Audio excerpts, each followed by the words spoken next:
Welcome to Stevo's Portal. Kindly show us your support by liking, sharing and subscribing to this channel. Today, we're going to talk about a topic that rings true for all of us at one point or another. Simple and smart ways to deal with disappointment. We all encounter disappointments, but how we handle them can make a world of difference. We'll be exploring key strategies such as accepting emotions, learning from setbacks, adjusting expectations, seeking support, taking breaks, and focusing on self-improvement. So, buckle up and get ready to redefine your approach to disappointment. Stay tuned as we dive into these strategies. The first step in dealing with disappointment is accepting your emotions. Let's delve into that. Often we might be tempted to push away feelings of disappointment. We might say to ourselves, "I shouldn't feel this way," or "I need to be strong." But the truth is, these feelings are natural. They're a part of being human, and it's important to let ourselves feel them. Think of it this way. Our emotions are like the weather. Sometimes it's sunny, sometimes it's stormy. But just as we can't control the weather, we can't control our emotions. And just as we wouldn't deny that it's raining when it clearly is, we shouldn't deny our feelings when they're clearly there. So, how do we accept our emotions? Well, it starts with acknowledging them. Say to yourself, "I'm feeling disappointed." It might seem simple, but this act of recognition can be powerful. It's like turning on the light in a dark room. Suddenly, you can see what's there. You can understand it. You can deal with it. Once you've acknowledged your feelings, don't judge them. Don't tell yourself that you're weak for feeling disappointed.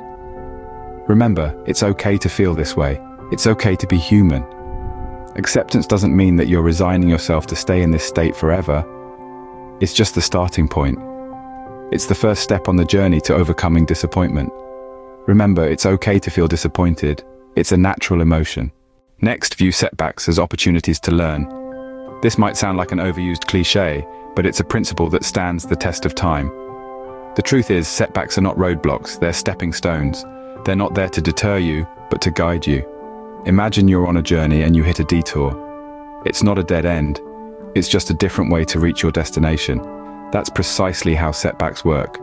They may reroute your path, but they don't deny your destination. Experience, they say, is the best teacher, and setbacks provide a wealth of experience. They are a rich source of learning, a treasure trove of insights that can only be gained through trial and error. Every setback carries a lesson, a nugget of wisdom waiting to be discovered. So how do we identify these lessons? Start by asking yourself, what could I have done differently? What worked and what didn't? What can I take away from this experience? These questions will help you extract valuable lessons from your setbacks. The next step is application. Learning from setbacks is not just about identifying lessons, it's about applying them to future situations. This is where the real growth happens. When you apply what you've learned, you convert your setbacks into stepping stones, your obstacles into opportunities. Remember, setbacks are not failures, they're feedback. They're not about falling down, they're about getting up stronger, wiser, and more resilient. So don't dread the setbacks, instead, learn and grow from them. Now let's talk about adjusting expectations. This is a pivotal step in managing disappointment and is often overlooked. You see, expectations are like blueprints for our future. They guide our actions, shape our emotions, and influence our satisfaction. However, when these blueprints are unrealistic, it's like trying to build a castle with sand. It's bound to collapse. Unrealistic expectations set us up for disappointment because they demand perfection, something that's rarely attainable. It's like aiming for a bullseye with every dart throw, even though we're still learning to hold the dart right. When we inevitably miss the mark, we're left with a sense of failure and disappointment, often ignoring the progress we've made. So, how do we adjust these expectations? First, we need to understand that it's okay not to achieve perfection. It's okay to miss the bullseye.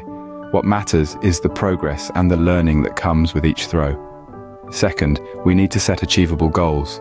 These are goals that challenge us but are still within our reach. It's about finding that sweet spot between too easy and next to impossible. Achievable goals give us room to grow without the excessive pressure of perfection.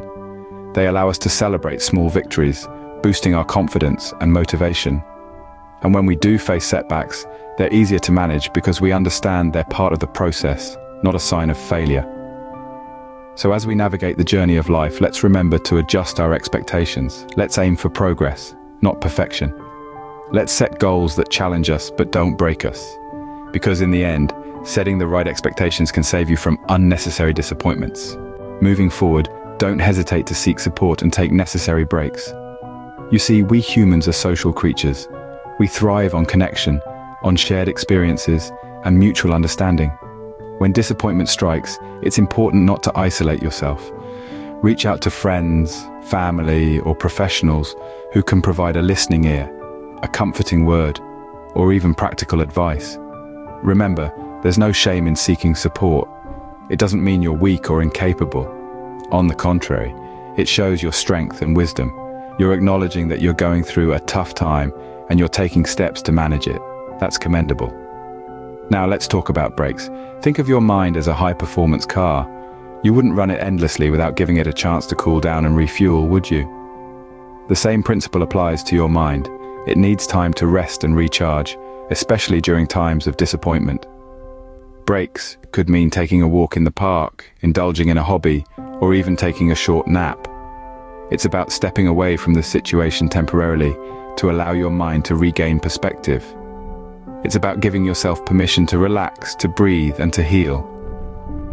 During these breaks, try to engage in activities that bring you joy and peace. This could be reading a book, listening to your favorite music, or spending time in nature. These activities can help to soothe your mind and shift your focus away from the disappointment. So whether you're reaching out for support or taking a break, remember that these are not just coping mechanisms. They're essential tools in your toolkit for dealing with disappointment. They provide you with the strength and resilience to navigate through the storm and come out on the other side stronger and wiser. Support and breaks are essential tools to help you cope with disappointments. Lastly, focus on self-improvement. When disappointment comes knocking at your door, it's easy to become fixated on the negative. You might find yourself stuck in a cycle of regret, dwelling on the could've, should've, and would've. But here's a little secret. Redirecting your focus towards self-improvement can be your game changer. Now you might ask, why self-improvement? Well, self-improvement is all about personal growth and development. It's about becoming a better version of yourself, not for anyone else, but for your own fulfillment. By focusing on self-improvement, you shift the narrative from "I failed" to "I'm growing." It's a powerful perspective shift that can turn a disappointing situation into a stepping stone for personal growth. So how do you focus on self-improvement amidst disappointment? Start by identifying areas in your life where you want to grow. It could be your communication skills, emotional intelligence, or even your baking skills. The key is to pick something that genuinely excites you, something that sparks a fire within you. Next, set achievable goals. Remember, Rome wasn't built in a day. Set small, achievable goals that will gradually lead to big changes. Celebrate each milestone, no matter how small, because every step forward is a step towards growth. Then, invest in yourself. This could mean reading books, attending workshops, or even hiring a coach. When you invest in yourself, you're sending a powerful message to your subconscious mind that you're worth it, that you believe in your potential. Finally, practice self-compassion. Understand that everyone, yes, even the most successful people you admire, face disappointment. It's a part of life, but it's how you respond to these disappointments that define your journey. Be kind to yourself, embrace your imperfections, and remember that it's okay to stumble and fall. What's important is that you get back up, dust yourself off, and keep moving forward. Remember, every disappointment is an opportunity for personal growth. In conclusion, dealing with disappointment is a part of life. We've navigated through key strategies that can help us handle such moments. Accepting our emotions is the first step. Acknowledging that it's okay to feel upset when things don't go our way. We then embrace learning from setbacks, understanding that every disappointment carries a lesson. Adjusting our expectations helps us avoid unnecessary heartache, while seeking support and taking breaks provides the much-needed comfort and respite in challenging times. Lastly, focusing on self-improvement propels us to grow, to rise above the disappointments, and to become better versions of ourselves. Remember, these strategies are not just theories. They hold the potential to change our perspective, to change our lives. So the next time disappointment knocks on your door, greet it with resilience, armed with these simple and smart ways to navigate through it. To read more motivational articles, kindly visit www.zambiaminds.com/motivations. Don't forget to subscribe to this channel, Steve O's Portal, Informing Sensibly.